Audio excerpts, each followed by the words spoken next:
Gut, dann beginnen wir mal. Also liebe Vortragende, Studierende, Kolleginnen und Kollegen, Mitglieder der Netzwerke Mingla und Deutsche Sprachminderheiten und alle Interessentinnen, herzlich willkommen zur 5. Sektion der internationalen Veranstaltungsreihe 200 Jahre deutsche Einwanderung in Brasilien, Errungenschaften und Perspektiven. Das Institut für Deutsch als Fremdsprachenphilologie, IDF, zusammen mit dem brasilianischen Lektorat und dem Zentrum für iberoamerikanische Studien, HACIAS, der Universität Heidelberg, möchte mit Studierenden, Dozierenden, WissenschaftlerInnen und allen Interessentinnen in diesem Jahr an das Jubiläum der deutschsprachigen Migrationen nach Brasilien erinnern. In Brasilien feiert man offiziell den Anfang der Einwanderung am 25. Juli. Seit Monaten finden in Brasilien und auch hier in Deutschland zahlreiche Veranstaltungen zu diesem Anlass statt. Wir an der Universität Heidelberg haben die internationale Veranstaltungsreihe 200 Jahre deutsche Einwanderung in Brasilien, Errungenschaften und Perspektiven organisiert, in deren Rahmen bereits 4 Sektionen mit internationalen Vorträgen stattfanden. Heute findet eine Diskussionsrunde rund um das Thema des Kontakts zwischen Indigenen und Eingewanderten in Südbrasilien, soziale, politische und sprachliche Dynamik statt. An dieser Stelle möchten wir uns herzlich bei Julio Pagonis vom Institut für Deutsch als Fremdsprachenphilologie für die Unterstützung der Veranstaltungsreihe bedanken.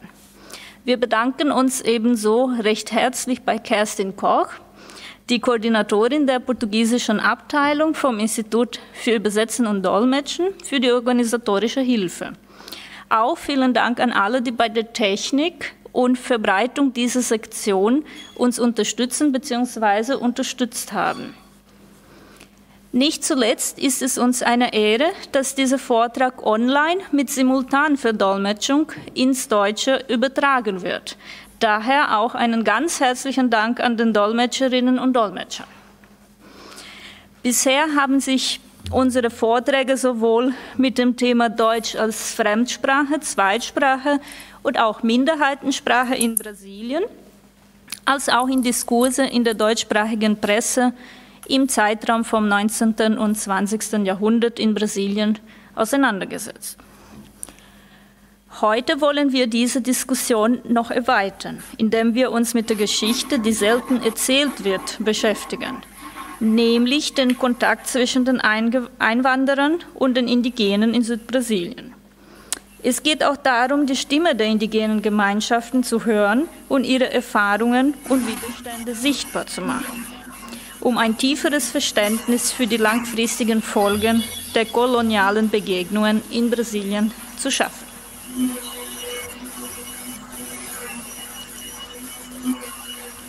In der heutigen Diskussionsrunde wollen wir erfahren, wie der Kontakt mit den Einwanderern das Leben der indigenen Bevölkerung, die bereits vor der europäischen Einwanderungswelle auf brasilianischem Boden lebten, beeinflusst und verändert hat. Dabei richten wir unsere Aufmerksamkeit auf die sozialen, sprachlichen und politischen Auswirkungen dieser Begegnung und hinterfragen, welche Herausforderungen die Indigenen in dieser Zeit bewältigen mussten und welchen Schwierigkeiten sie auch heute noch gegenüberstehen. Valdez Costa Pripta und Luis Fernando Laroque werden uns heute mit ihrer Expertise einen tieferen Einblick in diese Perspektive der Geschichte geben. Wir starten mit einer kurzen Vorstellung der Vortragenden, gefolgt von 20-minütigen Vorträgen und setzen fort mit einer Diskussionsrunde von 30 Minuten und anschließend noch 15 bis 20 Minuten für Fragen vom Publikum. Wer uns online folgt und Fragen stellen möchte, kann gerne im Chat schreiben und wir lesen sie später vor.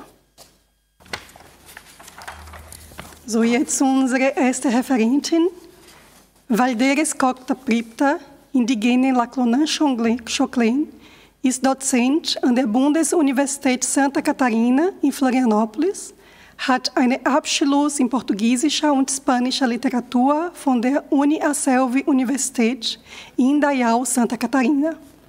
Einen indigenen interkulturellen Abschluss aus dem Süden des atlantischen Regenwaldes an der Bundesuniversität Santa Catarina. Sie hat den Masterabschluss in Geschichte mit einer Forschungslinie in die indigene Geschichte, Ethnogeschichte, Archäologie, auch an der Bundesuniversität Santa Catarina. Sie ist die erste indigene Person in Südbrasilien, die einen Abschluss in Archäologie hat. Derzeit ist sie Doktorand in Archäologie an der Universität São Paulo. Sie ist außerdem Filmproduzentin und indigene Aktivistin des Volks Laclonan. Nun danken wir Frau Valderes Cocta Pripta und Herr Professor Dr. Luiz Fernando Silva Laroque ganz herzlich dafür, dass Sie unsere Einladung angenommen haben. Und wir geben jetzt das Wort an Frau Cocta Pripta weiter. Professora Valderes, agora a senhora está com a palavra. Muito obrigada. Olá,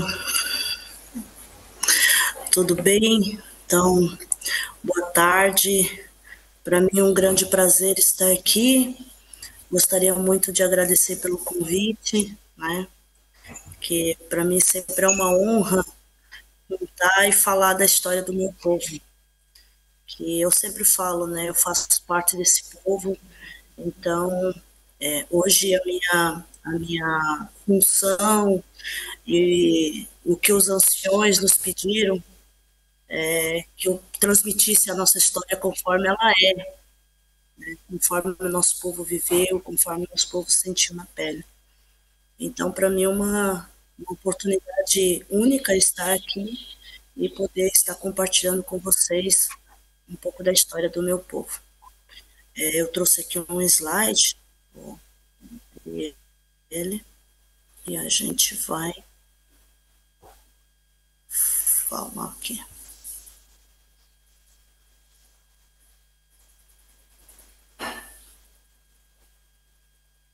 Não sei se vocês estão vendo.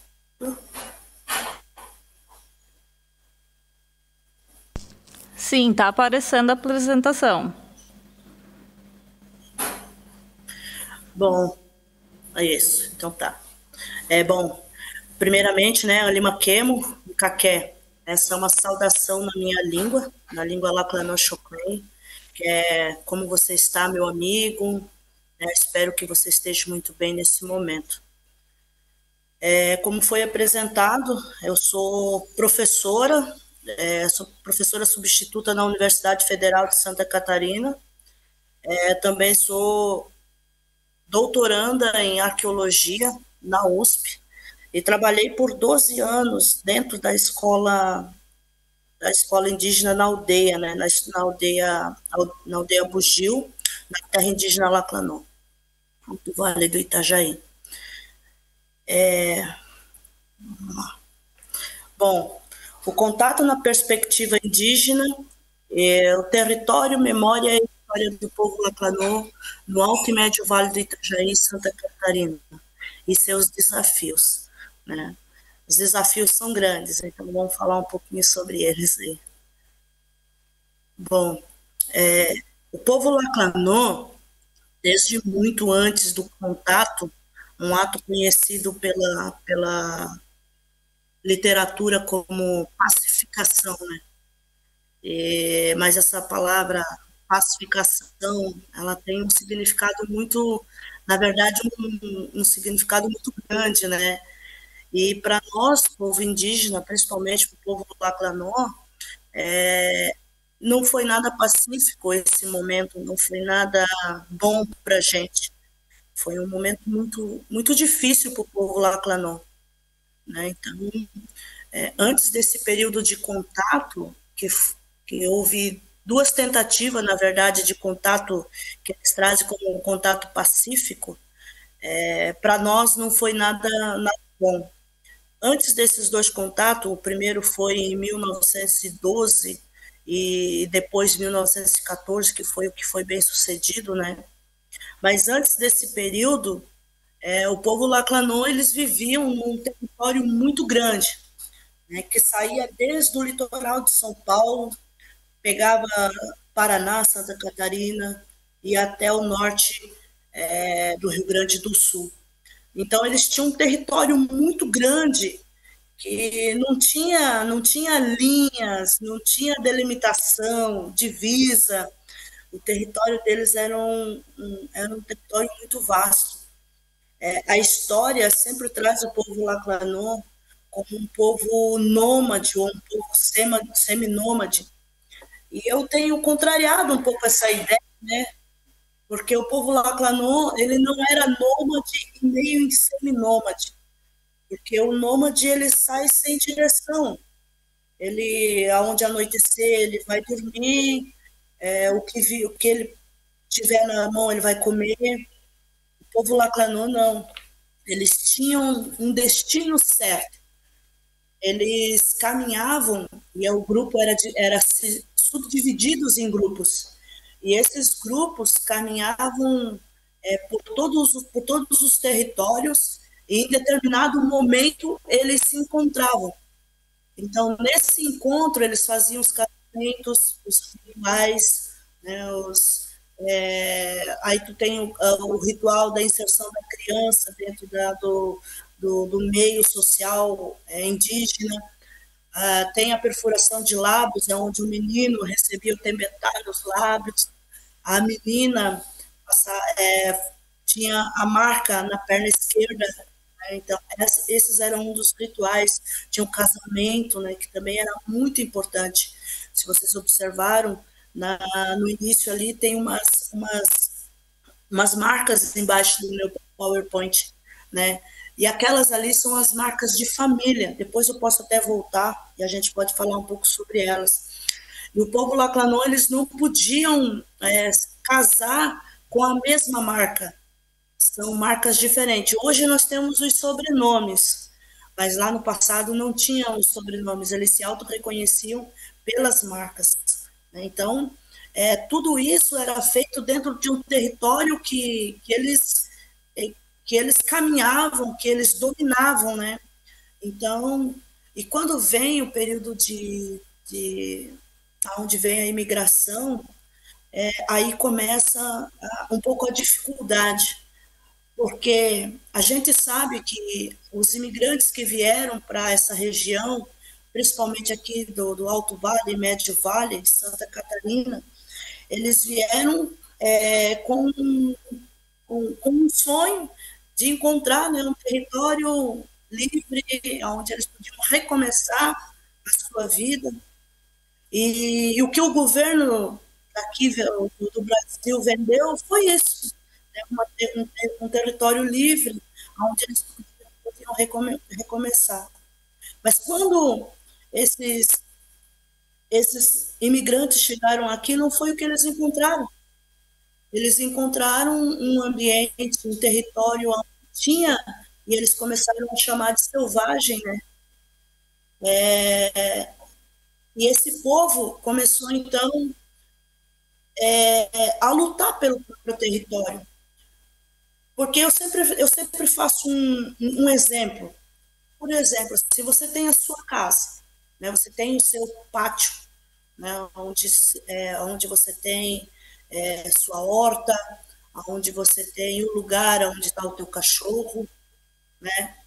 E de repente vem alguém do nada e invade aquele espaço ali e começa a construir. Qual que é a tua, qual que é o teu sentimento por isso? O que você vai fazer? Você vai cruzar os seus braços e vai deixar aquela outra pessoa construir? Ou você vai dizer, não, aqui não é, aqui é meu território. Você vai lutar por isso. Qual que é o teu pensamento sobre isso? Sempre faço as pessoas refletirem um pouco. E foi um pouco disso que aconteceu quando os imigrantes vieram para o estado de Santa Catarina, não só para o estado de Santa Catarina, mas Paraná, Rio Grande do Sul, São Paulo, né? como o povo Laclanô, eles tinham um território muito grande e começou, então, a chegada da imigração, o espaço que eles tinham foi diminuindo. E aí não foi diminuindo só o espaço, é onde também eles foram perdendo a vida, muitos foram perdendo a vida, né? Então foi difícil para o povo Laclanô sobreviver. E eles foram se concentrando, saindo dos lugares aonde estava vindo a colonização, né, o chamado progresso, e eles foram entrando mais para dentro das furnas, a gente chama, né, a gente chama de furnas.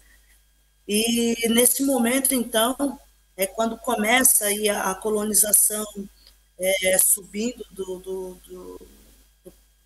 do Rio Grande do Sul, pegando o oeste de Santa Catarina, né, 1840, mais ou menos, aí o povo Laclanô, eles começam a se concentrar mais na região de Santa Catarina mesmo, pegando o Alto e Médio Vale do Itajaí.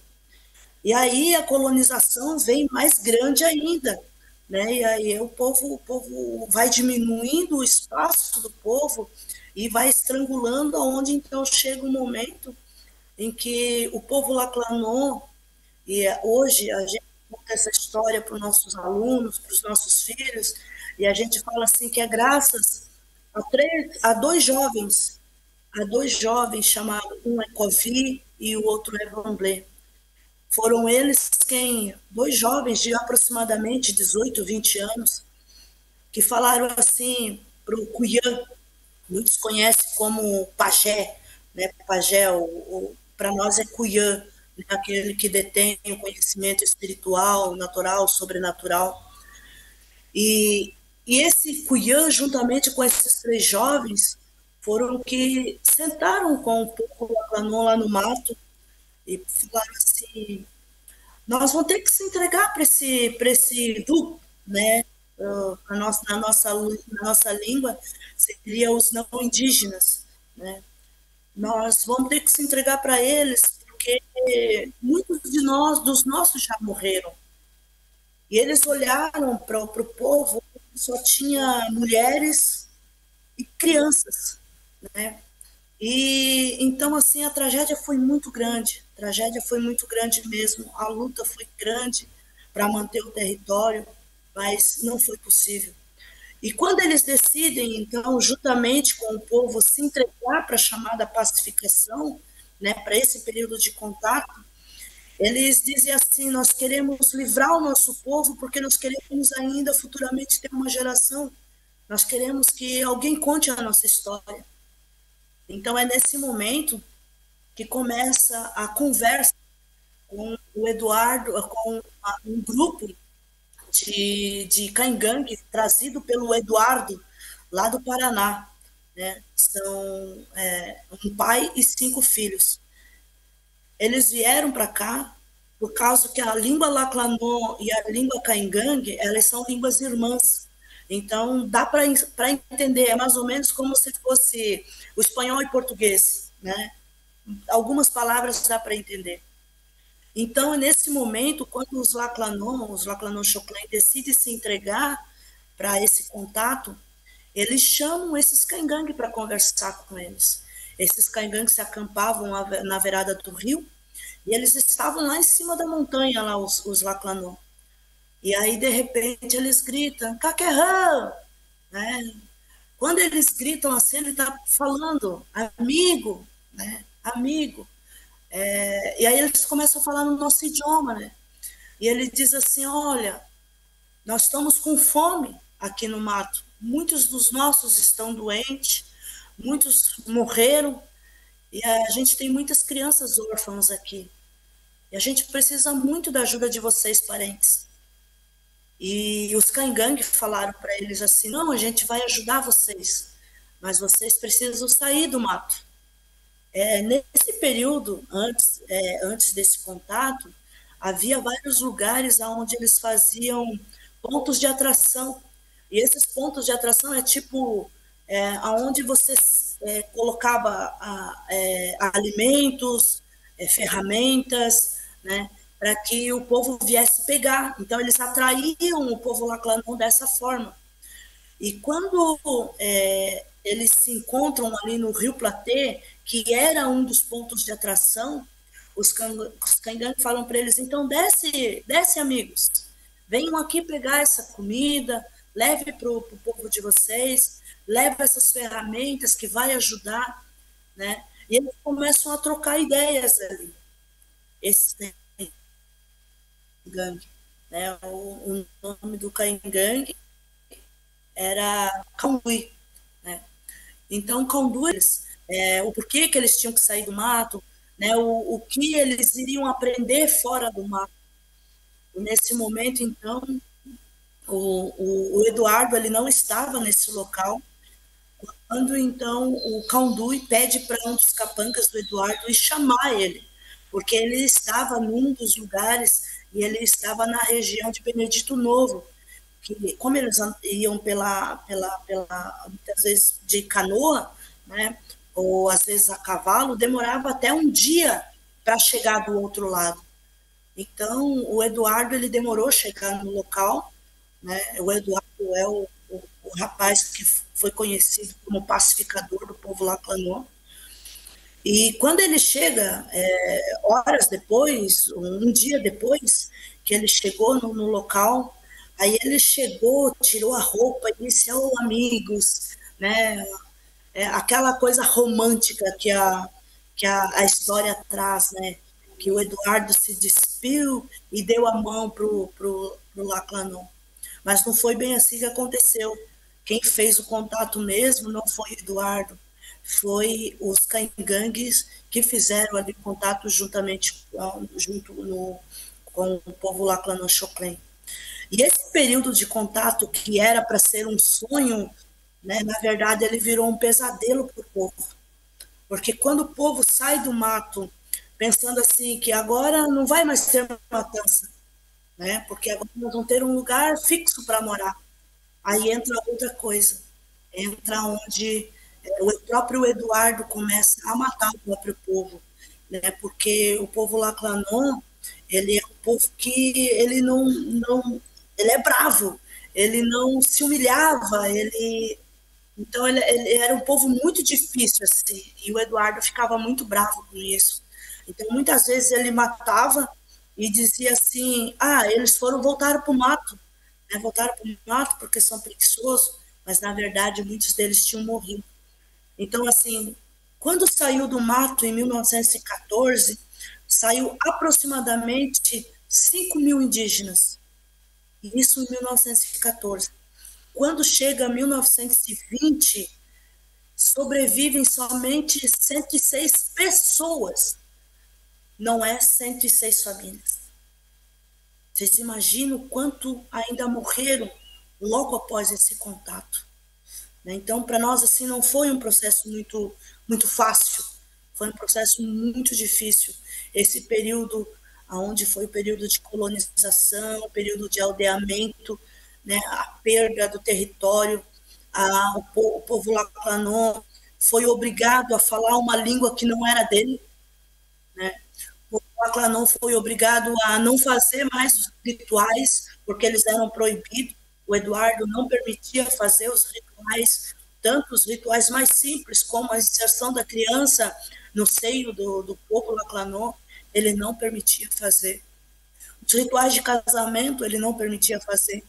Na década de 30, entra a escola, né?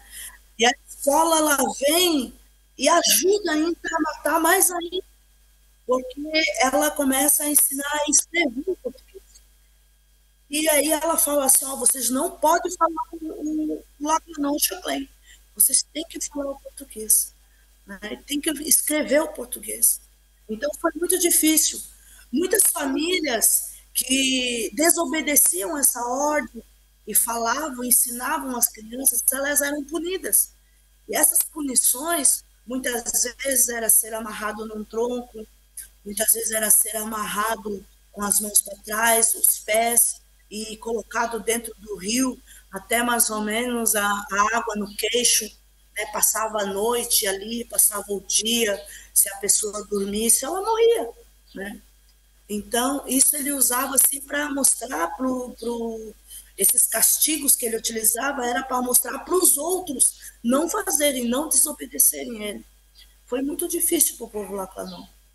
E depois, na década de final de 40, 50, entra a igreja, né? E a igreja, para surpresa de muitos, né, que a igreja em muitos locais que chega, principalmente em terra indígena, ela acaba com tudo, né? Mas para surpresa nossa, a igreja foi quem nos ajudou, porque a igreja evangélica, ela entrou e ela falou assim, o pastor que entrou, ele falou assim, olha, vocês têm direitos, vocês não podem se curvar, vocês têm que buscar o direito de vocês têm que falar o idioma. E ele começava a fazer tradução de próprios louvores, né? Para o pessoal cantar, para o pessoal falar no idioma. Mas quando o Eduardo sabia, ele mandava punir. Então foi muito difícil para o povo Laclanon. Mas vendo que o povo tinha direito na década de 50, então aí levanta para o povo Laclanon um grande herói, né? Basílio Priprá. É o Basílio Priprá que vai para o Rio de Janeiro, ele leva 6 meses para ir e para voltar, né? Onde ele vai para lá fazer uma denúncia de todas as atrocidades que o Eduardo estava fazendo, as violências físicas, violências psicológicas, né, que ele fazia com o povo Laclanon. E quando o Basílio volta, ele traz uma carta que o Eduardo ia ser exonerado do poder dele, o Eduardo manda matar, né? Manda matar o Basílio. O Basílio morre com um tiro na cabeça, com várias pancadas. Então, assim, para o povo Laclanon foi muito difícil, desde os primeiros contatos, né? Primeiramente com os imigrantes, aí vem toda a colonização, daí vem aí a parte do contato mesmo, que é onde o pessoal sai do mato e pensando que o sonho, né, entrar ali, iam ter uma vida boa, e de repente vem todas essas atrocidades. Para vocês terem noção de como era o Eduardo, esse cara onde o Alto Itajaí tem como, ele é o herói do Alto e Médio Vale de Itajaí, de Santa Catarina, né? Eu creio que a maioria, ou as pessoas que estão me assistindo, são pais, são mães, né? Eu sou mãe de 2 meninas e um menino. E imagina você a sensação, você ser obrigado, no primeiro dia do ciclo menstrual da tua menina, da tua filha, da tua filha, você é obrigado a contar, porque ele tinha que passar a primeira noite com ela. Isso para nós é doloroso, sabe? Tudo isso foi o processo de colonização que o povo Laclanon passou. Então, para nós foi muito difícil todo esse momento, né? E a própria história do povo Laclanon é uma história sofrida, é uma história que não está contada, não está narrada. E sempre que é contada de uma forma romantizada. Hoje, muitos olham para nós e falam assim, mas vocês não são indígenas. Porque eu ouço muito isso, porque hoje eu estou na faculdade, hoje eu estou cursando doutorado, eu tenho um celular, eu tenho um notebook. Só porque eu tenho isso, eu não sou indígena, sabe? Eu não sei o que as pessoas pensam, né? Então, é difícil. É difícil para nós, sempre ter que reafirmar todos os dias a nossa identidade para o não indígena. É sempre uma luta, sempre uma luta. Mas nós somos um povo guerreiro, né? E desde muito passado a gente sobreviveu a todas essas atrocidades, tudo que o povo passou. E hoje aqui eu estou, então, contando essa história para vocês, que para mim é uma história muito dolorosa. Eu não sei se as pessoas conhecem o Brasil, conhecem Santa Catarina, mas a região ali de Itapema foram estendidos 16 léguas de corpos indígenas e tocado fogo. Isso foi para o progresso, para ter o progresso. Para ter o progresso, precisou muitas vidas indígenas serem mortas, né? E o Estado ele não reconhece isso. Muitas vezes essas mortes eram causadas pelo próprio Estado, porque o Estado ele contratou, teve um período que o Estado contratou batedores de matos, conhecido como bugreiros, e esses bugreiros o Estado pagava ele por pares de orelha. Então, esses corpos que estavam estendidos lá na praia, muitos eles estavam sem orelhas, porque era a forma que o Estado pagava aqueles caçadores, aqueles matadores de indígenas. Depois que o Estado parou de pagar, os próprios colonos da região se viam no direito, né, de contratar eles mesmos pessoas para limpar, eles chamavam de limpar a área. Ou muitas vezes eles mesmos faziam isso. Então, para nós, são histórias que é muito difícil contar. Mas o que a gente hoje traz para os nossos alunos é que a gente não pode odiar o passado, a gente pode sim conhecer o passado, lembrar o passado, chorar pelo passado, mas a gente não pode culpar as pessoas do presente, né, por tudo que aconteceu. Mas a nossa função é contar o que houve mesmo, qual foi todo o processo, o que tudo aconteceu para que houvesse esse chamado progresso. Foi um período muito difícil para a gente, mas que a gente hoje está na luta, né? Vocês acompanharam a mídia aí, o povo Laclanô tem sido protagonista até mesmo do marco temporal, né? Que uma PL inconstitucional que quer tirar os direitos dos povos indígenas. Então nós estamos lutando aí, nós estamos lutando e mostrando que nós estamos vivos, que nós estamos aqui, que nós não morremos e que nós vamos continuar lutando pelas nossas terras, pelas nossas memórias, né? E principalmente para manter viva a nossa geração. Então, só para vocês entenderem um pouco, isso eu ainda estou na introdução, né? E hoje, então, a gente tem de todo esse passado colonial aí que foi de uma atrocidade muito grande para o povo indígena, né? A gente tem como resistência hoje as nossas escolas, que hoje a escola passou a também ser parceira, né?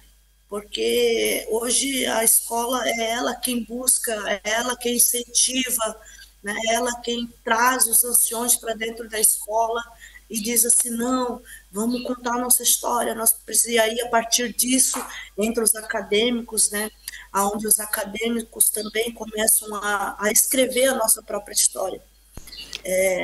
E isso para nós é muito importante, isso para nós, então, hoje, a educação para nós é uma forma de resistência também, né, porque nós precisamos mostrar não só através da escrita, mas também através do audiovisual, né? A importância da nossa língua, a importância da nossa cultura, e é importante que os não indígenas conheçam, né? Seja do Brasil, seja da Alemanha, seja de vários outros países, né? É muito importante que conheça a história, principalmente a história do povo Laclanô, a história do povo Caingangue, a história do povo Guarani, que são um povo aqui do Alto Vale daqui de Santa Catarina, né? Sim. Então é importante contar essas histórias. Muito obrigada. Eu vou localizar vocês. Professora Valdeira. Eu trouxe um mapa, eu vou ser bem rapidinho, professora. Tá bom. Eu só vou mostrar essa aqui, a terra indígena Laclanô. Certo, temos só mais um minutinho. Tá, beleza. Eu só vou terminar aqui. Essa aqui é a terra indígena, hoje... Nós não conseguimos ver. Você pode clicar no slide para que a gente possa ver? Eu tô passando, ele não tá passando. Não, ele não passou. Agora sim. Ele Agora sim. passou? Passou? Eu tava em tela cheia, passei por várias telas e vocês não viram? Não vimos nada. Olha só. Então eu vou sair da tela cheia e vou botar só assim. Mas estamos vendo agora Essa aqui, também. então. Ah, é? Então tá bom. Então. Esse aqui a terra indígena Lacanoa, essa parte verde aqui, né? Mas nem toda essa área aqui é a área que o povo indígena ocupa. É uma área também ainda que a gente está em retomada, né? Quando eu falei para vocês que o povo Lacanoa ele caminhava por muitos lugares, ó, essa parte amarela aqui é a atual terra indígena Lacanoa. Mas o povo Lacanoa ele caminhava por vários lugares, onde estão essas setinhas que eu estou mostrando ali, né? Então, o povo Lacanô, eles sabiam onde eles iam, eles sabiam o horário que eles iam descansar, tudo isso. Então, é importante saber esses locais. E hoje, como eu falei, nós temos a educação como uma forma de resistência, né? Então, a esquerda minha aqui tem a primeira formatura, né, de 120 acadêmicos indígenas na UFSC, 45 Laclanon, 45 Caingangue, 45 Choclen, né, Laclanon Choclen, que se formaram em 2015 pela licenciatura intercultural indígena, e eu faço parte também dessa turma, né? Então, a gente trazendo a importância da educação. Onde aparece ali na foto direita, onde tem os nossos alunos e nossos professores, né, que ensinam sobre a nossa cultura. Essa foto aqui foi em 2016, quando a gente voltou a fazer novamente a perfuração dos lábios, né? Então esses alunos fizeram a perfuração dos lábios e colocaram novamente o tebetá. Então, são algumas coisas assim que a gente vai buscando fazer. O pessoal diz que a nossa cultura morreu, né? Mas eu digo, não, nossa cultura ela não morreu, ela estava adormecida. E agora nós estamos aí levantando ela, né? Mostrando ela para não só para os que estão ao nosso redor, mas também para o mundo, né? Então, quero agradecer aí por ter me dado essa oportunidade, né, de ter falado um pouco sobre a história do meu povo, e essa aqui é uma saudação aonde eu digo assim, muito obrigado, Antaliqué, muito obrigado, e Ataliquei. depois podemos conversar um pouco mais. Nós que agradecemos, depois nós teremos um tempinho mais para discussão, com algumas perguntas. Nós passamos, então, neste momento, imediatamente a palavra para o professor Laroque, primeiro para a Angélica, que vai apresentar o professor Laroque, e depois nós continuamos a discussão após a apresentação do professor. Também da minha parte, muito obrigada, Valderes, pelas experiências relatadas e por toda essa interpretação com a qual tu nos presenteaste hoje aqui. Depois vamos fazer a rodada de perguntas. Agora vou apresentar o professor Laroque. Luiz Fernando da Silva Laroque hat einen Abschluss in Sozialwissenschaften und Geschichte an der Universität Vale do Rio dos Sinos und ist seit 2008 Professor an der Universität Vale do Taquari, Univates, und Lehrer im Bildungsnetzwerk des Bundesstaates Rio Grande do Sul. Er hat eine breite Erfahrung mit den Fächern Geschichte Brasiliens, Geschichte von Rio Grande do Sul und Regionalgeschichte. In der Forschung beschäftigt er sich mit den Themen traditionelle Bevölkerungsgruppen, beispielsweise Indigene, Quilombolas, Fischer und Flussbewohner, Kultur, Ethnogeschichte, Archäologie, Territorialität, Grenzen, ethnische Gruppen, Umweltgeschichte, Regionalgeschichte und Geschichte Brasiliens. Vielen Dank, Professor Laroque, dass Sie heute hier teilnehmen können. Wir geben Ihnen jetzt das Wort weiter. Olá, boa tarde, muito obrigado professora Angélica, muito obrigado, professora Marília, muito obrigado à organização do evento, dos 200 anos da imigração alemã no Brasil, e particularmente, então, esta sessão 5, que traz um tema muito precioso para mim, que basicamente trata, então, sobre populações indígenas no sul do Brasil, as populações Choclen-Laclanô, cujo prazer de escutar a professora Valderez Pripá na sua apresentação, com emoção, com sentimento e com todo, né, o protagonismo aí e as ações guerreiras que é do povo Choclen-Laclanô. Também gostaria de agradecer os intérpretes e também o público que está assistindo. Eu vou carregar minha apresentação.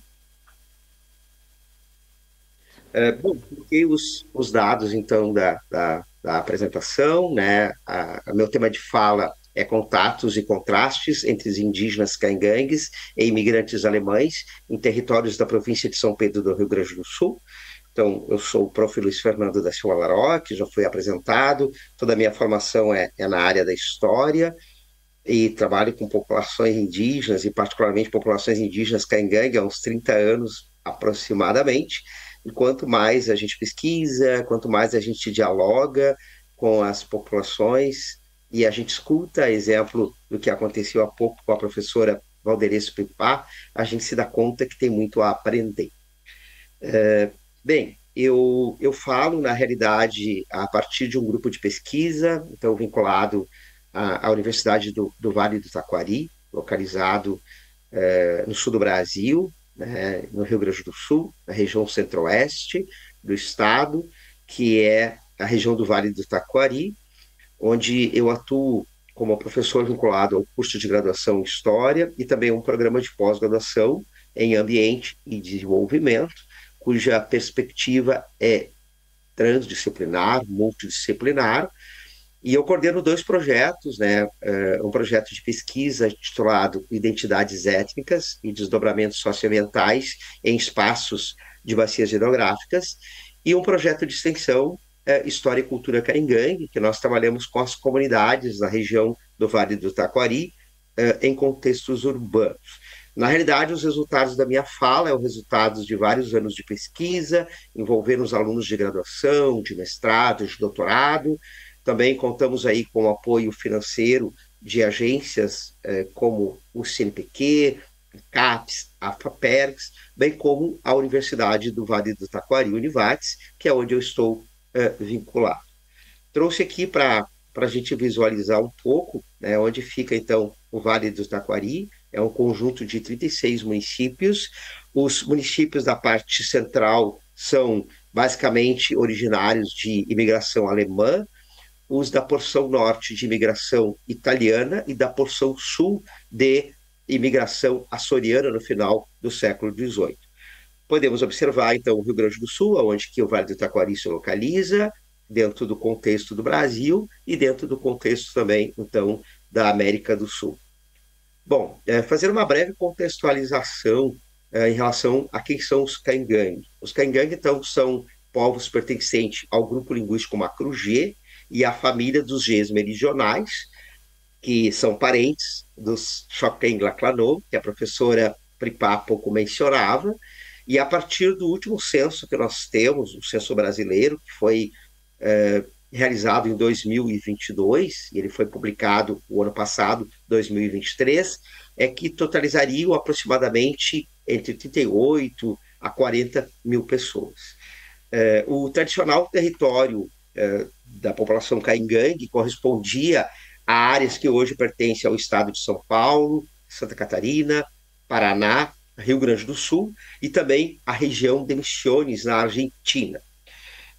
O território ele é devidamente marcado por questões cosmológicas. Os caingangues eles se movimentavam bastante pelo que nós vamos chamar, né, da Serra Geral, semelhante aos seus parentes, os Laclanô-Choclen, a qual eles chamavam da Serra do Crijijimbé.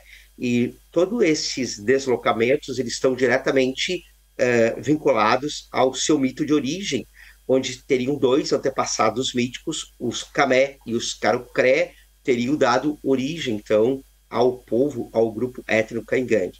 Portanto, todas as questões das marcas, os rituais, as nominações, remetem diretamente para o seu mito fundante. Então, nós temos alguns pesquisadores, como o Telêmaco Borba, o Curti Numandaju, que referenciam este aspecto. Em relação ao tronco linguístico, né, eles fazem parte, então, do tronco linguístico macro-G e da família linguística G. Do grupo macro-G, do grupo linguístico macro-G, nós temos os Mororos, os Krenak, os Guató, né, os Carajá, os Machacali, os Ofaié, os Rikbasca e os Yaté. Dentro dos Gs, da família G, nós temos, então, vários grupos. Além dos Caingangues, temos também aqui o Xoclen, que a prof. Valderez Pripá nos apresentou, e dentro da família linguística nós temos vários dialetos que os Caingangues falam. Então, grupos que estão no Paraná, grupos que estão na região mais central da Serra Geral, e aqui no Rio Grande do Sul a gente tem dividido pelo Rio Uruguai, a gente tem 2 dialetos que são falados ainda hoje, né, pelos indígenas Caingangue. Que é um mapa, a elaboração própria, que eu montei a partir de vários autores, mostrando, né, de uma forma bem genérica o que seria esse tradicional território Caingangue, então, desde o Rio Grande do Sul, passando pelo oeste de Santa Catarina, o centro-norte e o centro-oeste do Paraná, até a região oeste de São Paulo e mais a região de Misiones, na Argentina. E aqui são alguns espaços, né, alguns campos que são nominações que eles vão atribuir a concepção de territorialidade e também a própria questão das bacias hidrográficas que separam, né, grupos maiores de grupos menores, e essa cartografia ela se sobrepõe à cartografia do Estado Nacional Brasileiro. É como se nós tivéssemos duas representações cartográficas, uma representação do não indígena, do Estado Nacional, e uma outra, a representação dos Caingangues propriamente. Prof. Valderez falava também aqui dos Laclanô-Xoclen, então, que ocupam essas áreas mais litorâneas, e muitos espaços, então, os parentes se visitavam, como muito bem ela colocou ali, de Caingangues, então, que serviram como intérprete vindos do Paraná nesse processo de contato, então, com o Xoclen Laclanô. Então, o objetivo da minha fala hoje é procurar, então, analisar contatos e contrastes entre indígenas Caingangues e imigrantes alemães no Rio Grande do Sul. Basicamente, o nosso trabalho ele é realizado em cima de fontes bibliográficas, de fontes documentais. Eu trouxe algumas correspondências, que nós temos uma quantidade enorme de documentos produzidos pelo presidente da província, né? Cartas, relatórios, ofícios, enfim, mostrando sobre esta presença, né, todos esses problemas que os Laclanô, né, enfrentaram no Paraná e, sobretudo, em Santa Catarina. Nós também vamos ter muito parecido no Rio Grande do Sul, só porém no século XIX. Também temos as fontes orais, como nós trabalhamos com comunidades caingangues em contextos urbanos, a memória é muito presente dos cofá, dos anciões, que retratam muitos elementos aí que são repassados oralmente, né, pelos seus antepassados. Então, também, né, esta fonte, que é a fonte oral, ela vem corroborar para as pesquisas documentais que nós temos desenvolvido. Basicamente, a abordagem teórica metodológica que nós usamos é a abordagem etnohistórica, no sentido, né, de analisar esses documentos produzidos pelo não índio e, nas entrelinhas, né, nas invisibilidades dos não ditos, procurar, então, perceber que elementos da historicidade caingangue, do protagonismo caingangue, está presente nessa documentação produzida para governantes e que muitas vezes o objetivo dela não é tratar sobre populações indígenas. E nós usamos, do ponto de vista teórico, né, perspectivas, então, da nova história indígena e também dos estudos culturais que têm possibilitado, né, a gente trazer muitas informações sobre, né, as populações ameríndias, as populações tradicionais, seja os Caingangue, sejam os Lacanochoclen ou vários outros grupos, e principalmente agora, né, com os intelectuais indígenas que estão indo para a universidade. Acho que a fala da professora Pripá, ela é muito ilustrativa, né? Então ela vem de uma família justamente de guerreiro. Quando ela falou do seu Basílio Pripá, foi justamente para lutar pelos seus espaços, pelos seus direitos. Nós temos vários intelectuais caingangues com formação, né, em mestrado, em doutorado, nas mais variadas áreas de conhecimento, que também vêm a corroborar, né, para os estudos sobre a história e sobre a cultura das populações indígenas. Basicamente tratando então dos caingangues e pensando aí o processo envolvendo o projeto da imigração alemã no século XIX, nós trabalhamos a partir da ideia da frente de expansão no Brasil meridional. Essas frentes elas começam, grosso modo, desde o século XVIII, né, com expedições militares, né, que avançam sobre os campos de Palmas e os campos de Guarapuava, no Paraná e em Santa Catarina, todo um processo das missões religiosas e dos núcleos de povoamento, no sentido de trazer elementos da cultura, né, seja do Estado Nacional Brasileiro, seja da Europa, com outros códigos de concepções religiosas completamente distinto daquilo que as populações indígenas ou as populações indígenas caingangue entendiam, né, como cosmologia.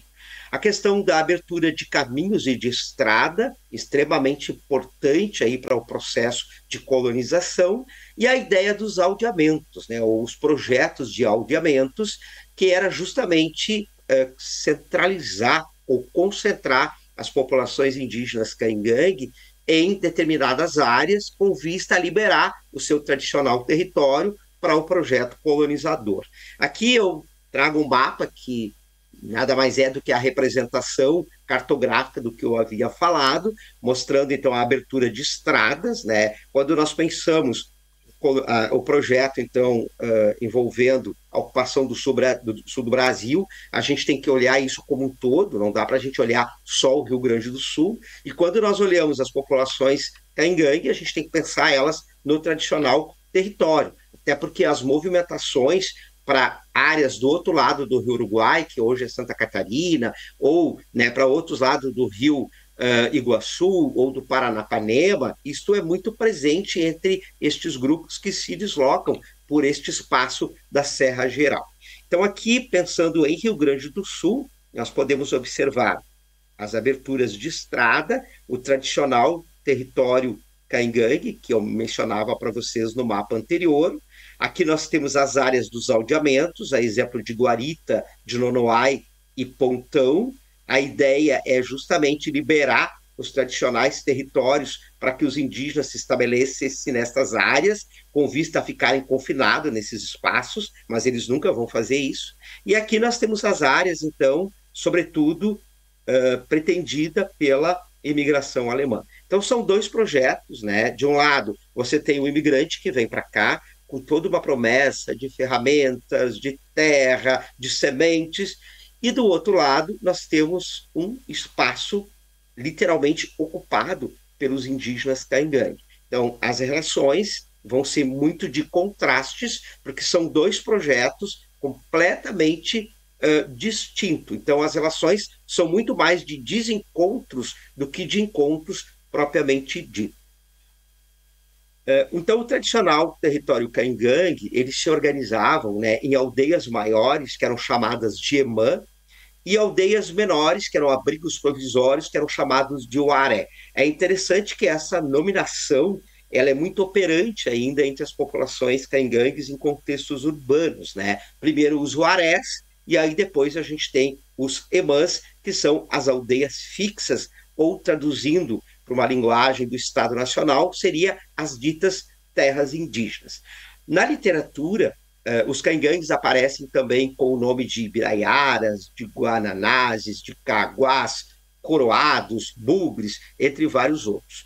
E do ponto de vista sociopolítico, eles se organizavam em parcialidades, comandadas pelo Poibang, que era uma liderança maior, e outros conjuntos de parcialidades menores que são lideradas pelos Poí, que nada mais são do que os representantes das várias famílias que compunham estes grupos caingangue.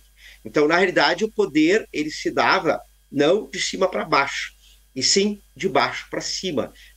A liderança ou o cacique ou o poibang se manter no poder, ele se dava a partir do consentimento e da capacidade de redistribuição e de diplomacia que as famílias caingangues, de alguma forma, consideravam presente ou não. Na minha dissertação de mestrado, eu pesquisei a questão das lideranças caingangues do século XIX, então é muito interessante esta lógica, né, própria sociocultural dos indígenas, porque é esta lógica que vai ser projetada no contato e nos contrastes com as populações de colônias alemãs.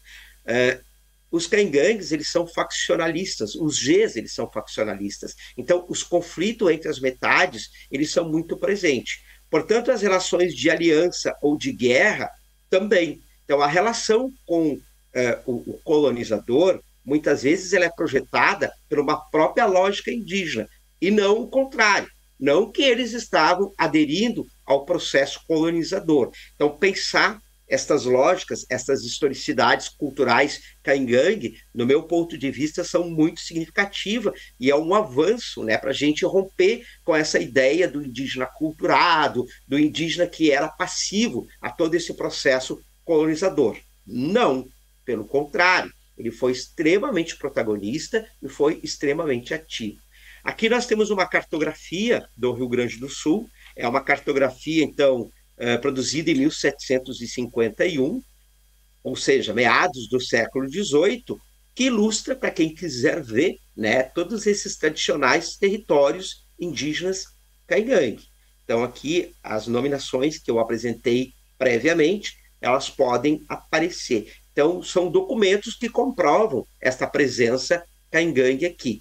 Para além das fontes documentais, nós também temos no meu grupo de pesquisa o setor de arqueologia, que é a professora Nelly Galácio Machado, que tem trabalhado com vestígios arqueológicos, corrobora ainda mais sobre a presença dos Gs, né, ou dos proto-Gs, nesses espaços que hoje, né, a gente denomina, então, de Rio Grande do Sul. Portanto, a presença, né, das populações, quer sejam caingangue ou açocangue-laclanô, elas são legítimas. A própria documentação produzida por nós, não indígenas, e os vestígios da cultura material não deixam sombra de dúvida desses tradicionais espaços, né, que eles se fazem presente. Bom, pensando no meu recorte, né, que eu procurei trazer especificamente áreas territoriais do Rio dos Sinos, do Rio Pardo, do Taquariantas e do Caí. Claro que a gente poderia projetar isso para todo o Rio Grande do Sul, mas em decorrência do tempo, eu procurei fazer um recorte nestes espaços em particular. Então, nós temos registros históricos que mostram que de meados do século XVIII e no decorrer do século XIX, começou este processo das frentes expansionistas, primeiramente com a instalação de sesmarias e fazendas, isso grosso modo até 1850, e a partir de 1840 em diante, nós temos os processos também, então, das colônias de imigração.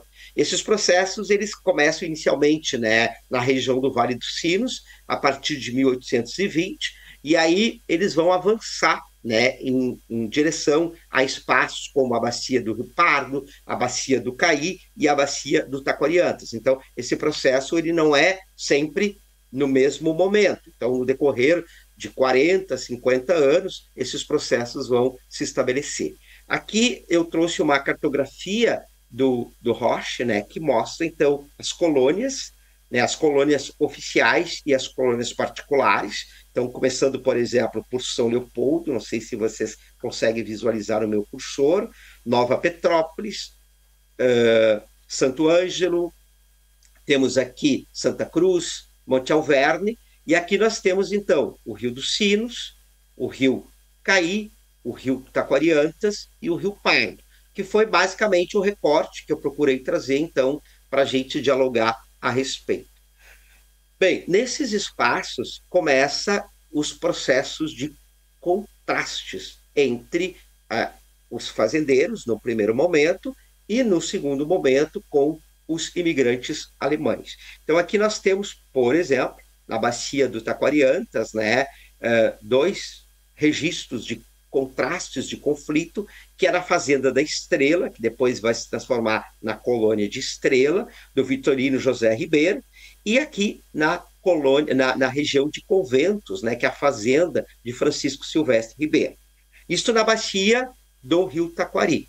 Na bacia do Caí, nós vamos ter, sobretudo, os conflitos, então, com as colônias de imigrantes.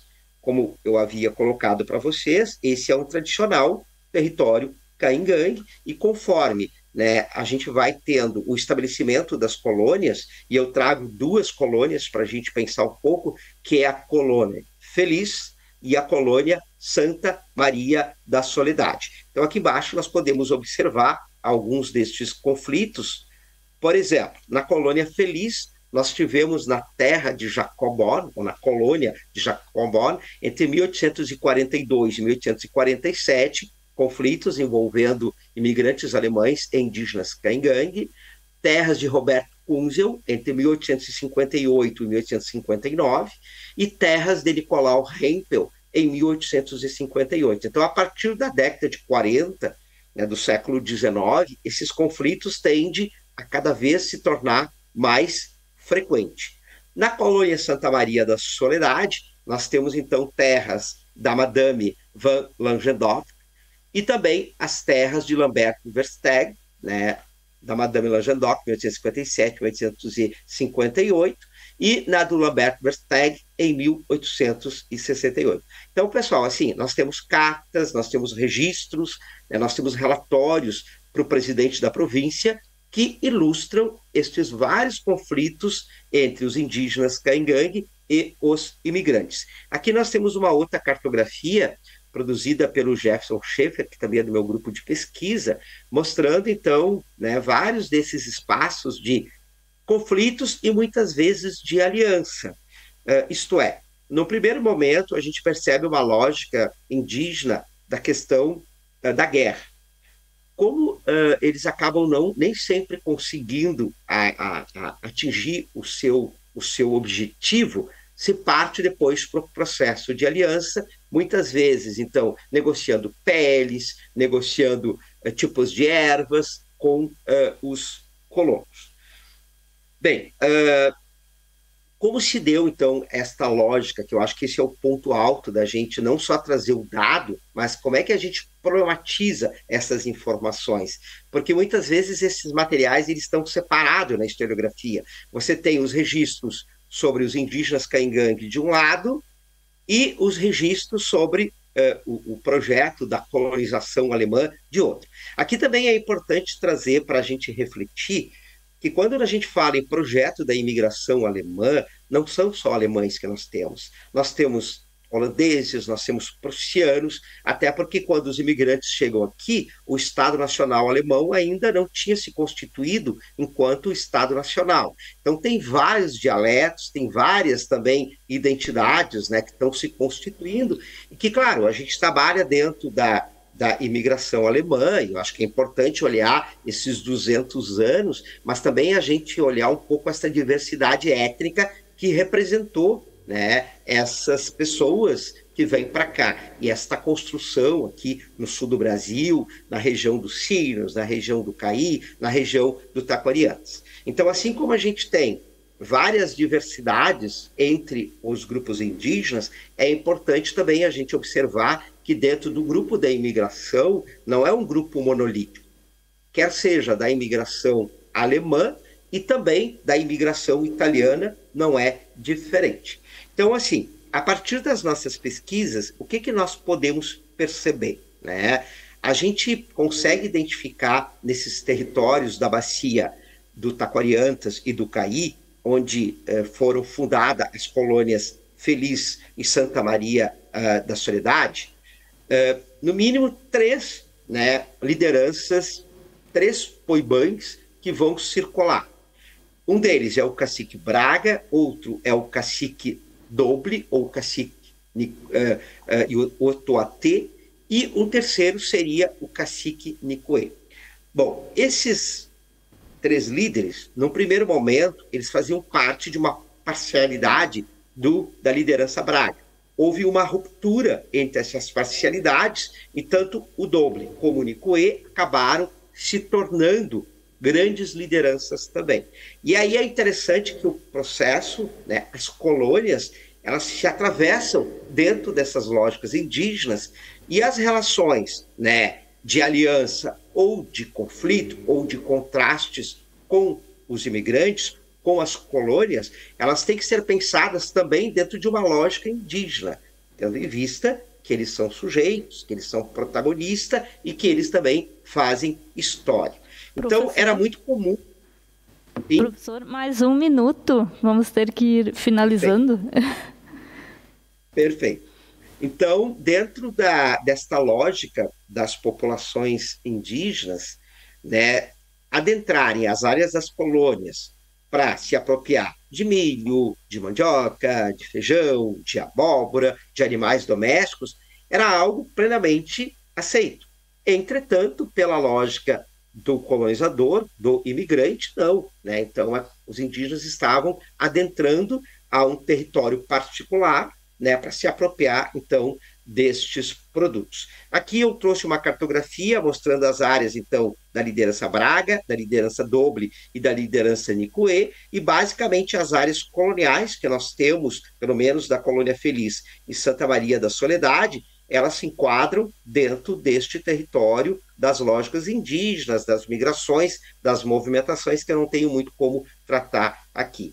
Eu fiz uma consideração a respeito, né, dessas duas lógicas distintas, e aí só para finalizar, né, que eu trouxe algumas ilustrações sobre comunidades caingangues que nós temos, né, na região do Vale do Taquari. Nós temos 3, né, ou melhor, nós temos 4.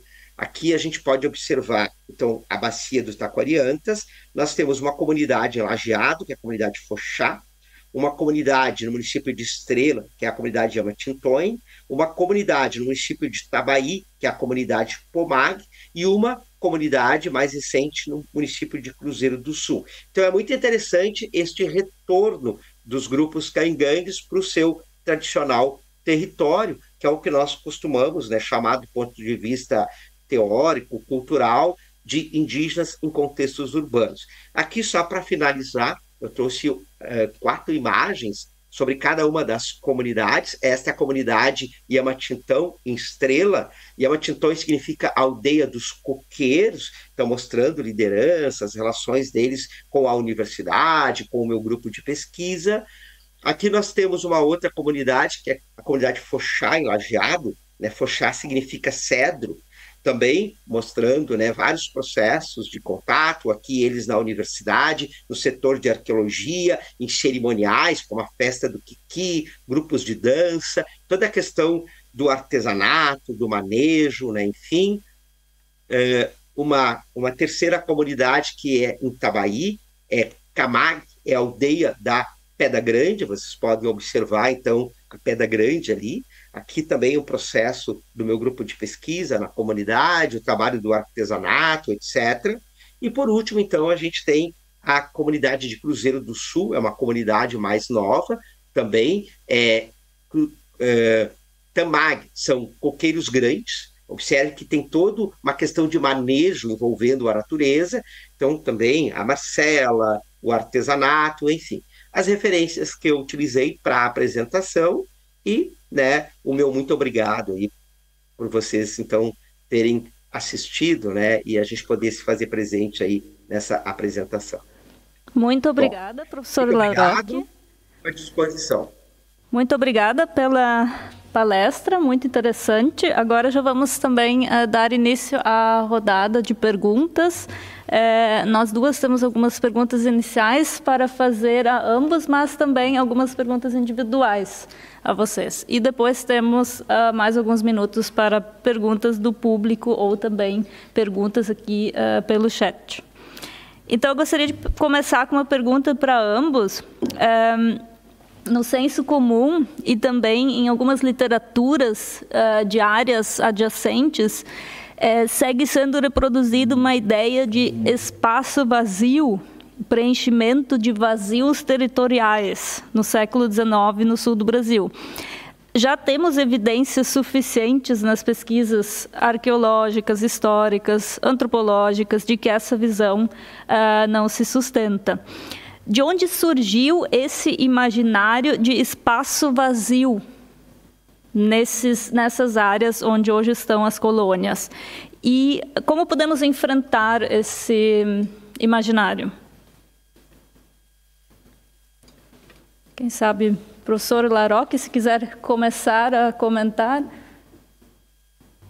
Ok, muito obrigado pela pergunta, prof. Angélica. De fato, assim, a literatura, ela parte de muitos registros desta ideia de espaço vazio. Observem que nós estamos falando do século XIX, né? No século XIX é muito presente a questão do evolucionismo, né? A questão do positivismo, onde se partia do entendimento de que as populações indígenas elas estariam num patamar de inferioridade, né? Não só as populações indígenas, como também as populações negras, as populações africanas. Enfim, toda a ideia da mata, da floresta, ela era tida como as brenhas, como os espaços, né, não conhecidos. Portanto, era um espaço não habitado. E as populações indígenas se discutia, inclusive, se elas teriam alma, se elas eram pessoas. Então, pensando, projetando esta lógica, as matas eram espaços vazios. Não eram espaços ocupados por pessoas que representavam, né, o protótipo da colonização, o modelo de Europa, de uma língua, de uma religião, e tudo que essas populações manejavam, o ambiente, toda a questão dos seus dialetos, dos seus rituais, isto era invisibilizado. Então, isso ajudava o projeto colonizador. No momento que você faz uma propaganda, por exemplo, para os imigrantes, né, que vêm para cá, enfim, aí na década de 1820, a ideia é trazê-los e colocá-los num espaço vazio. Então, óbvio que o Estado Nacional Brasileiro ele tinha esse conhecimento, tanto em relação aos Caingangue como ao Chaclain Lacunô, mas era uma propaganda enganosa de trazer os imigrantes para cá e colocá-los no espaço não vazio, no espaço ocupado. Então, esses processos de conflito, de contrastes que eu trouxe para vocês, os imigrantes também são vítimas, tanto quanto os Caingangue. Na realidade, eles são colocados dentro de um espaço onde duas lógicas culturais diferentes elas se mantêm. Bom, me parece que os interesses econômicos eles ainda são muito potentes. A ideia dos aldeamentos, né? Então, de liberar os Caingangues, ou melhor, de liberar os espaços Caingangue para eles ocuparem o norte do Rio Grande do Sul, áreas como Guarita, Nonoai e Campo do Meio. Então, é muito presente aqui, assim, na região. Eu trabalho há mais de 20 anos com a temática indígena em área de imigração, com toda uma sensibilização nas escolas, dentro da própria universidade, onde os próprios indígenas vêm e fazem os seus registros, onde os materiais arqueológicos atestam, onde as fontes documentais produzidas por nós, mas assim, ainda há um imaginário muito presente de o que esses bugre querem aqui, né? Por que eles não voltam para o mar? Então, assim, a gente, seguidamente, Angélica, se depara com esse imaginário. Eu observo que nesses 20 anos muitas coisas avançaram, mas muitas coisas ainda precisam avançar. Como os Caingangues, né, nessas comunidades que eu mostrei para vocês, estão no processo de reterritorialização, né, os embates, né, é muito forte com as políticas públicas, que muitas vezes não contemplam estas sociedades, e aí entra, né, o protagonismo indígena, que a professora Valderez Prepá, eu acho que ela expressa sobre tudo isso, né? É uma Chaclain Laclanão que está na universidade fazendo doutorado, então mostrando a plena capacidade, e me parece que é um pouco por onde, né, os meus trabalhos, do meu grupo de pesquisa, e eu acho que evento como esse que vocês nos trazem, né, então mais uma vez eu parabenizo, né, tanto você como a professora Marília, né, e eu acho que a sessão 5, por trazer para a discussão esse tipo de tema que não é restrito somente ao Rio Grande do Sul, só ao Brasil. Que bom que ele está atravessando o Atlântico para o outro lado. Certo? Passa a palavra, então, para a prof. Pripá. Exatamente isso, professor. Né? Essa ideia de, de um vazio, né? Onde não tem nada, é complicado, é complicado para a gente pensar, porque eu não tenho pensamento não indígena, entendeu? Eu tenho pensamento indígena. E para nós, um espaço ele pode ser ocupado por vários grupos, né? Mas um sabendo utilizar da forma correta, de uma forma que não vá... A gente sempre fala assim, que a terra, ela é nossa mãe, e nós temos que protegê-la, nós temos que cuidar dela, né? Como que você cuida da sua mãe? Né? Você maltrata ela? Não. Então, o povo indígena é assim. E pensar num território é pensar isso, pensar que a terra é para todos e todos têm que saber usufruir ela. E quando essa invisibilidade chega logo depois do aldeamento, também continua, né, essa ideia da invisibilidade, porque ali, nesse aldeamento que eles fazem, o pouco de indígena que ainda resta é obrigado a casar-se com não indígena para embranquecer, né, e deixar realmente de ser indígena, praticar outra língua, praticar outra cultura, né, e com isso, eu fico pensando, né, o não indígena ensinou isso, botou isso, que nós tínhamos que seguir isso, e depois ele mesmo vem e diz para nós assim, mas vocês não são mais indígenas, né? Mas foi ele quem fez. É complicado. E hoje, a terra indígena Laclanô, a terra da onde eu venho, né, ela está no meio de 5 municípios. E nenhum dos municípios nos consideram como indígena. Né? E daí entra esse trabalho de formiguinha que a gente faz, que é o que o professor está falando aí.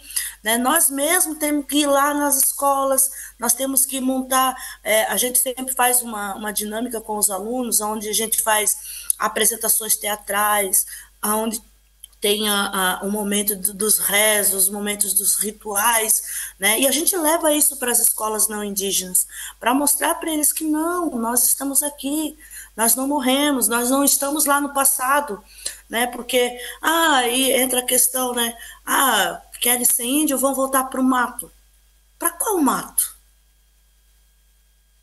Né? Para que mato? Se nós não temos mais mato? Né? Vou andar pelado. Isso é fácil, eu ando pelado, mas eu preciso da terra, eu preciso da água, eu preciso da floresta, né? Hoje nós não temos mais isso, né? E o não indígena ele precisa entender isso, ele precisa entender a importância, né, a importância de nós como indígenas dentro da terra indígena, né? Porque hoje a Mata Atlântica aqui, quem é que preserva a Mata Atlântica? É os indígenas, né? Quem que preserva? Hoje a minha aldeia, a minha terra indígena é dividida em 10 aldeias. Uma aldeia Guarani. E a aldeia Bugio é a aldeia que fica mais distante de todas, é a aldeia mais alta, muito fria. Ela está a 950 metros acima do nível do mar. É muito frio lá. E todas as nascentes passam pela aldeia Bugio. A nascente do rio Ercílio, a nascente do rio Timbó, a nascente do rio Itajaí, né? E a gente sempre fala para os nossos alunos, quando a gente leva eles para o mato, isso aqui é a nascente, isso aqui nós temos que cuidar, para que os que estão lá embaixo possam tomar uma água potável, gostosa, né? Uma água que não precisa ter que filtrar, não, uma água boa, né? Nós temos que saber preservar, né? E aí eu não entendo quando as pessoas vêm e dizem assim, não tem indígena em Santa Catarina. Santa Catarina não existe indígena, né? Não, eu ouvi numa palestra que eu estava dando que eles usaram a expressão genérico. Santa Catarina tem um povo genérico que se diz indígena, né? E isso para a gente é complicado, é dolorido, sabe? Porque nós temos aqui a cidade de Blumenau, que eles chamam de cidade alemã, né? Mas a maioria que estão ali são descendentes do povo que vieram de lá. E eles ainda continuam mantendo, alguns deles, a tradição, a cultura, né? Nem por isso eles deixaram de ser alemães. Agora, porque eu continuo praticando, não, eu sou genérico, eu já não, né? Chamaram até a gente da Shen, né? Então é complicado, é difícil, mas como o professor Luiz falou, hoje nós estamos aqui contando a nossa história, né, fazendo ela ser visibilizada, né? Não sei, muitas vidas a gente já perdeu nesse processo todo, né? No processo de... Porque as pessoas pensam que é fácil para a gente estar numa universidade, é fácil para a gente contar a nossa história. Não é fácil, né? Eu falei durante a minha fala, eu sou mãe de 3 filhos. A minha filha caçula, eu levei ela agora de manhã no médico, né? Eu estava ali no hospital infantil com ela. Ela tem 4 anos, fez 4 anos quarta-feira da semana passada. Ela fez 4 aninhos. E durante esse período, eu saí para fazer começar o meu mestrado, ela estava com 7 meses, né? E foi meu povo quem cuidou dela. O povo para nós é muito importante, é um povo que é um povo unido, né? Que que enfrenta todas as dificuldades de cabeça erguida, né? Então, e a gente está aí para contar a nossa história. Então, estamos aí fazendo com que os não indígenas nos reconheçam assim como indígena, custe o que custar, a gente vai estar contando a nossa história aí. Tem um aluno que falou para mim assim, professora, ainda que tiver um Laclanô vivo, ele estava me dando umas palavras de conforto, professora, ele tem 16 anos, professora, ainda tiver um Laclanô vivo, a nossa história vai continuar sendo contada. Professora, eu já tenho 2 perguntas, porque a senhora também já tocou no assunto, mas eu fiquei pensando na visão das indígenas e dos indígenas, como o branco percebe a natureza naquelas regiões.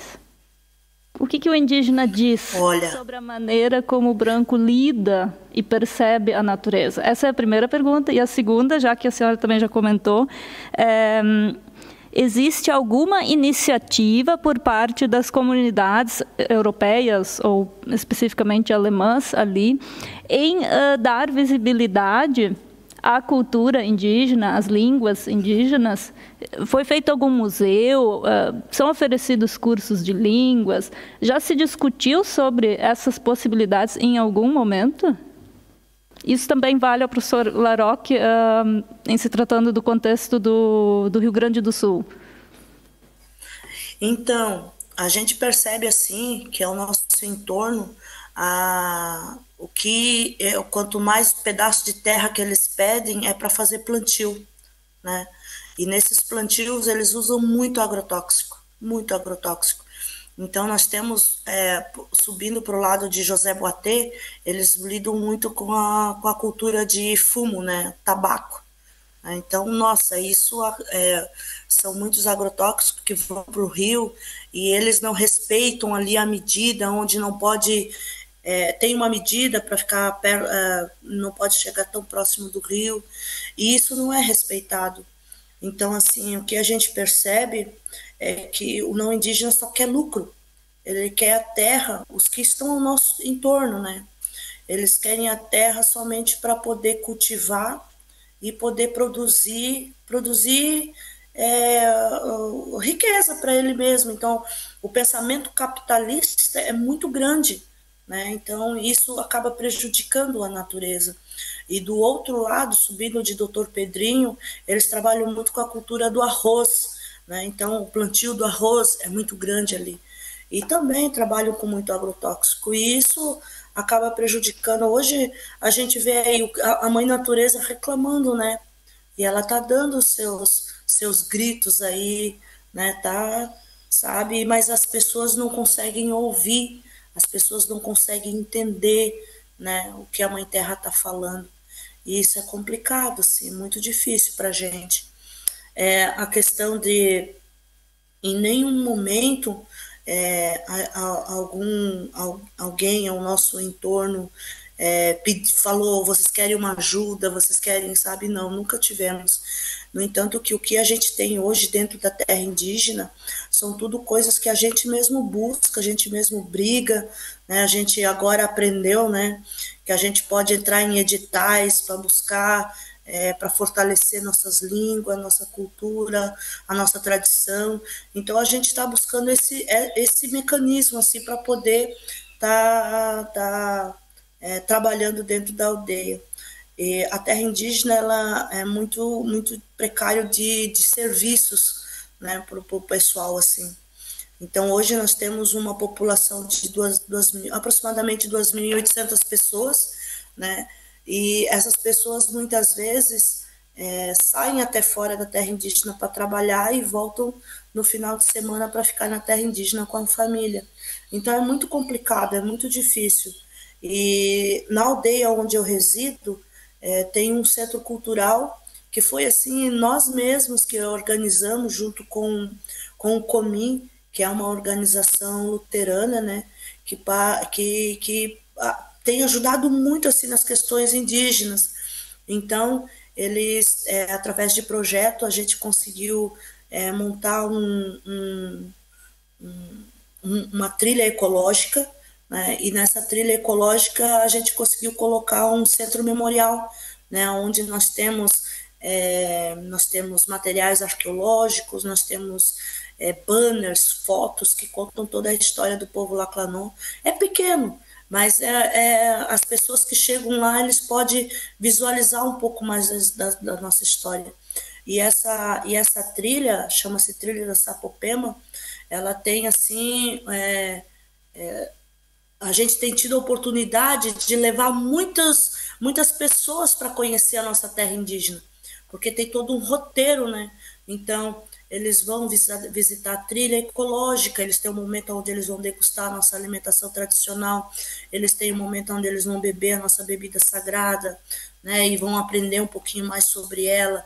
Eles vão passar pelo memorial, onde eles vão aprender a nossa história. Eles vão ir para a escola, que é tudo um roteiro. Eles vão para a escola, onde eles vão ter o contato com os nossos alunos, com os nossos professores. A professora da língua materna, ela dá 40 minutos de aula, né, para os não indígenas que chegam lá. A gente tem aprendido a se manter dessa forma, assim, e daí tem um espaço onde a gente abre para os nossos anciões e nossos sábios venderem os artesanatos que eles mesmos produzem lá. É uma forma que a gente tem aprendido a se manter. E assim, a gente não tem tido muitas ajudas mesmo de fora, assim. É bem difícil as pessoas abrir as portas e dizer assim, ó, vem, né, aqui, ó, caminha junto com nós, ó, é bem difícil, né? Tudo que a gente tem conseguido assim é a base de luta mesmo, e é assim. Professor Laroque, quer dizer alguma coisa ainda em relação a essas duas perguntas?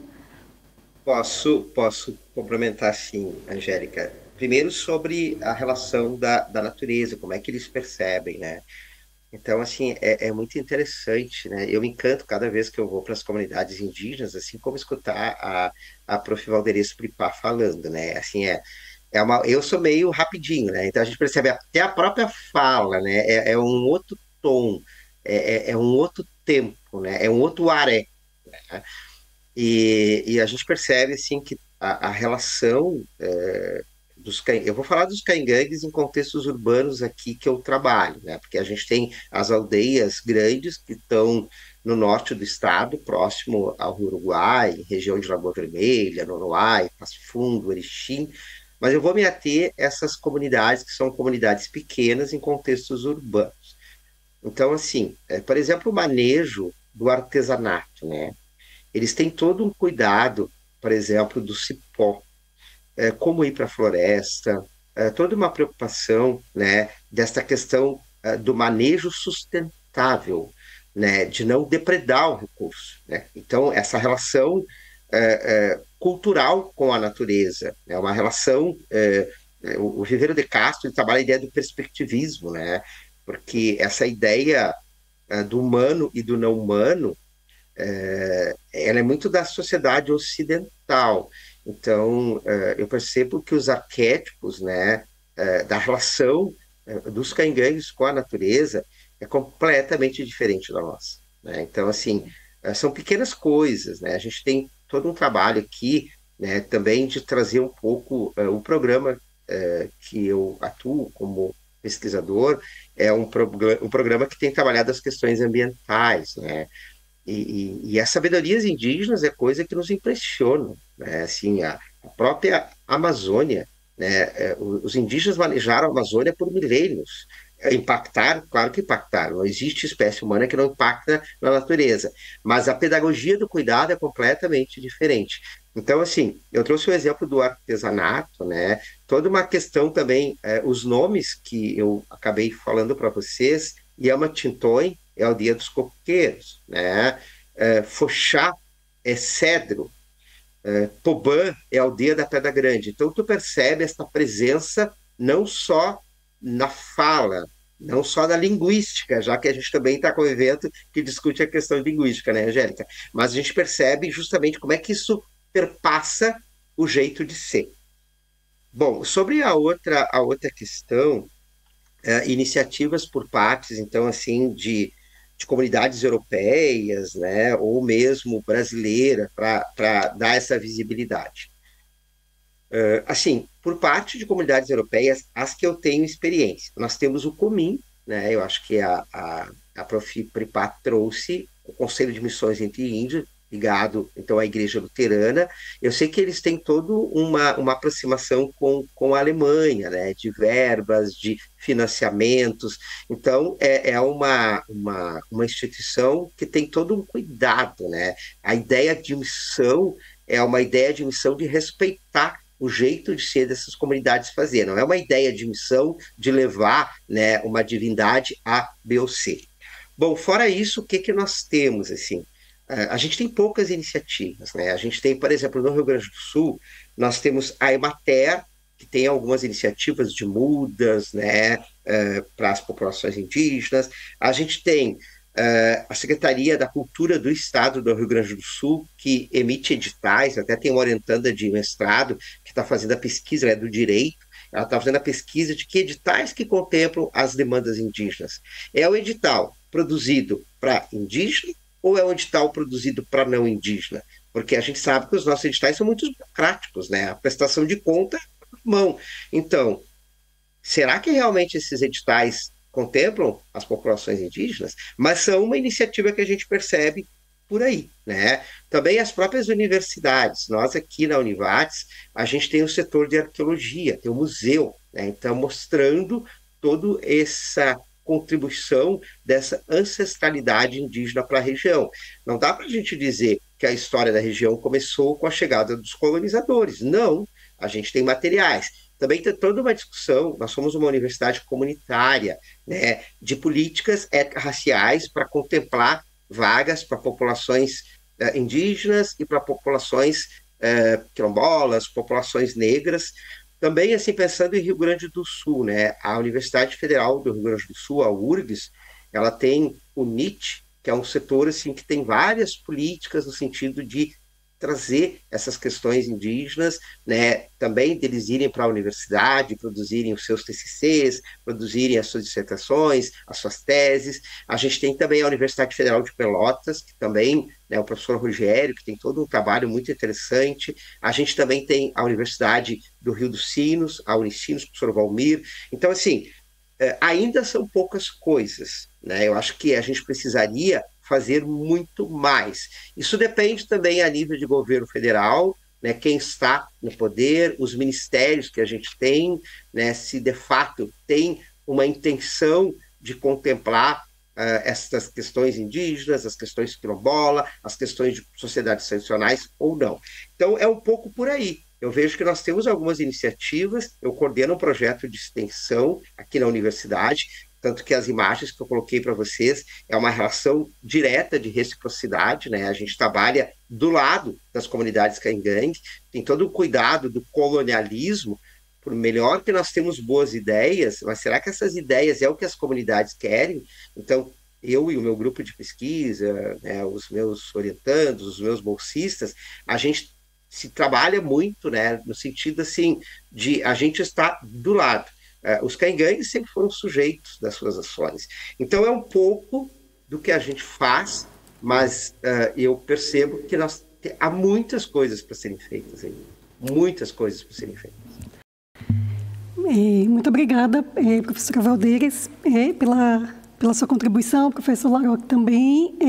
Nós temos aqui várias perguntas e várias coisas que poderíamos comentar, mas o tempo nos limita, infelizmente, mas gostaríamos ainda de abrir um pouco as perguntas aqui para o público. Já temos uma pessoa interessada em fazer uma pergunta, então passo imediatamente a palavra para um participante e...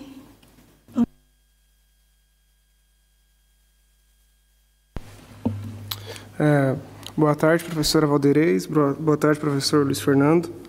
A minha pergunta é o seguinte: tendo em vista que agora, recentemente, teve eleições municipais no Brasil, foi-se abordado regionalmente a questão de como lidar com os povos originários e se há também algum trabalho por parte dos povos originários ou uma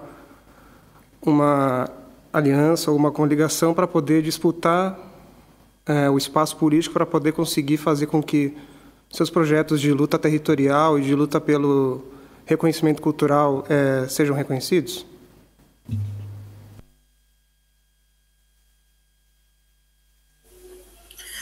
Então, a gente tinha um problema muito grande, né, relacionado às eleições, principalmente às eleições municipais, porque, como eu falei, a nossa terra indígena ela está no meio de 5 municípios, e esses 5 municípios, cada um deles tem um pouco de eleitor. Então, ficava bem difícil assim, para a gente estar elegendo, por exemplo, um representante do povo, né, nas câmaras de vereadores e também na própria prefeitura. E esse ano foi um ano assim que parece assim que o povo deu aquela acordada, né? Depois de muito movimento que a gente fez, a gente conseguiu diminuir os eleitorados em 2 municípios e a gente conseguiu então em 3 municípios e a gente deixou 2 municípios onde a gente conseguiu colocar então a questão do vereador. Então, um dos vereadores no município de José Boatê foi um dos vereadores bem mais votado, né? E aí o pessoal, assim, o povo lá Clanon viu que, na verdade, a questão... a gente também tem poder, né? Então, aí agora, desde o ano passado, se eu não estou enganada, começou esse movimento, assim, né? Não, ano retrasado, desculpa. Começou esse movimento para que o pessoal pudesse estar elegendo as pessoas do nosso próprio povo. E assim, os não indígenas que nos cercam ali nesses municípios, eles têm uma artimanha muito grande, porque o que eles fazem? Como a gente é um povo que tem uma precariedade muito grande, eles começam a comprar os votos, né? E isso acaba prejudicando. Então, a gente trabalhou muito nessa questão, por mais que a gente precise, que a gente está necessitado, não vender o voto, né? Então, e isso deu resultado nas urnas esse ano. Para nós, assim, foi um dos melhores anos onde a gente conseguiu eleger. E para prefeito é mais complicado, assim, porque eles têm um pouco de medo, né? Então, mas mesmo assim, a gente conseguiu colocar no município um prefeito que nós escolhemos. Ele não é indígena, mas é um prefeito que a gente escolheu e que sempre foi um parceiro da comunidade. Ele sempre está ajudando de alguma forma, assim. E isso a gente tem visto, na verdade, que tem nos ajudado muito de forma a questão política nacional, né, onde o que a gente viu? A gente viu Sônia Guajajara, no movimento Levantando a Bandeira, né, que foi uma das primeiras aí em 2018 a se candidatar como governador, presidente, né, vice-presidente. Então, o pessoal assim começou a dizer, não, nós podemos ocupar esses espaços. Então, é aí que começa esse movimento nacional, mas aqui dentro da nossa terra indígena demorou um pouquinho, porque a comunidade elas ainda tinha um pouco de receio, por conta que, como eu falei desses 5 municípios que nos cercam, é muito complicado, assim, porque tem algumas situações assim de violência, então o pessoal tem um pouco de medo, né? A gente está batalhando pela questão da demarcação de nossa terra indígena, então já houve muitas mortes, então o pessoal tem um pouco de receio, um pouco de medo sobre para poder se candidatar, porque nós temos famílias, nós não podemos. Mas daí quando chegou esse ano, e que desde que a gente iniciou já no ano retrasado esse movimento de colocar só 2, 3 candidatos, né, para poder ser eleito pelo menos um, aí começa assim, dizer, então morrer para nós é lucro, né? Essa foi a palavra, morrer para nós é lucro. Então é aí que a gente começa então ocupar os espaços agora mais próximo de nós, falando mais da questão do próprio município. Mas não é fácil, é sempre dificultoso, assim, a gente sempre está enfrentando esse poder aí que é complicado para dentro da terra indígena, sabe? Para nós, assim, é muito difícil. Em um processo de contato que tem mais de 114 anos, o povo lá, claro, não passou por um processo devastador, assim, falando da língua, da cultura, né? Então isso tem prejudicado bastante. E iniciou, então, em 2000, na década dos anos 2000 para cá, iniciou esse processo de revitalização de toda a cultura, de toda a língua. Então, o pessoal diz assim, mas se for para se candidatar, vai ter que sair da aldeia, porque a gente é distante, não tem como ir e voltar. Então, mas tem todo um processo, mas a gente está sempre trabalhando, sempre lidando, né, para que de uma forma ou outra a gente consiga também ajudar o nosso povo e mostrar que a gente também pode ocupar a universidade, território indígena, os municípios são território indígena, o estado é território indígena e o Brasil é território indígena, então nós precisamos ocupar sim esses espaços.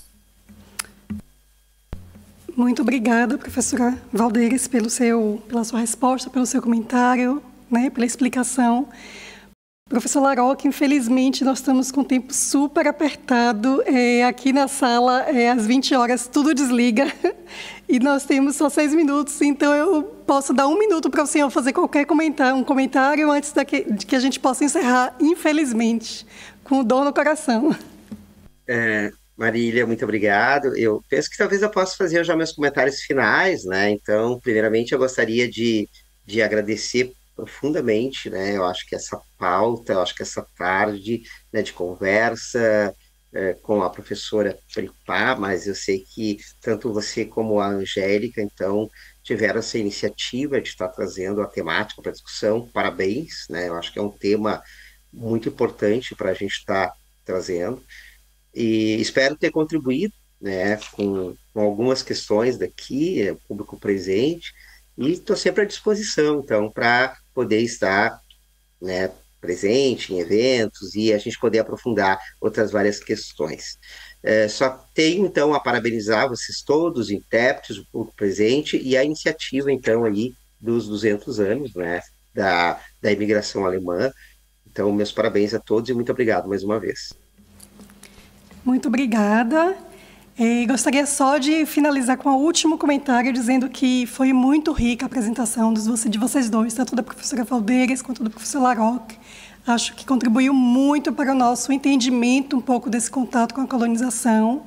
Nós temos aqui no chat muitos comentários sobre a riqueza da palestra de hoje e nós agradecemos muito pela presença e participação de vocês. Eu passo a palavra para a minha colega Angélica, para que ela possa, então, finalizar. Muito obrigada também a todos os presentes. no Zoom também. Eu faço das palavras da Marília as minhas palavras também. Perdão. Sim, professora Valdeiras? Eu também só quero agradecer, Marília, Angélica, e por tudo, né, pelo convite, tá bom? Aos intérpretes todos aí, né? Foi uma tarde muito, para mim, foi muito rica, né? Prazer enorme conhecer o professor Luiz Fernando, né? E precisando, a gente está aí na lida, na luta aí, e pode chamar, tendo agenda, a gente atende, tá bom? Muito obrigada também da minha parte. Tenho certeza que todos aprenderam muito nessa noite ou nessa tarde, né? E eu mesma aprendi muitas coisas, desconhecia diversos fatos ali dessa realidade, inclusive também do Rio Taquari, onde eu mesma cresci e vivi, né? E, enfim, aprendi muito e com certeza também quero continuar atuando nesse sentido, garantindo voz também a essas comunidades e também às pesquisas e aos trabalhos que estão sendo realizados sobre as comunidades indígenas nessas regiões. Então, mais uma vez, muitíssimo obrigada.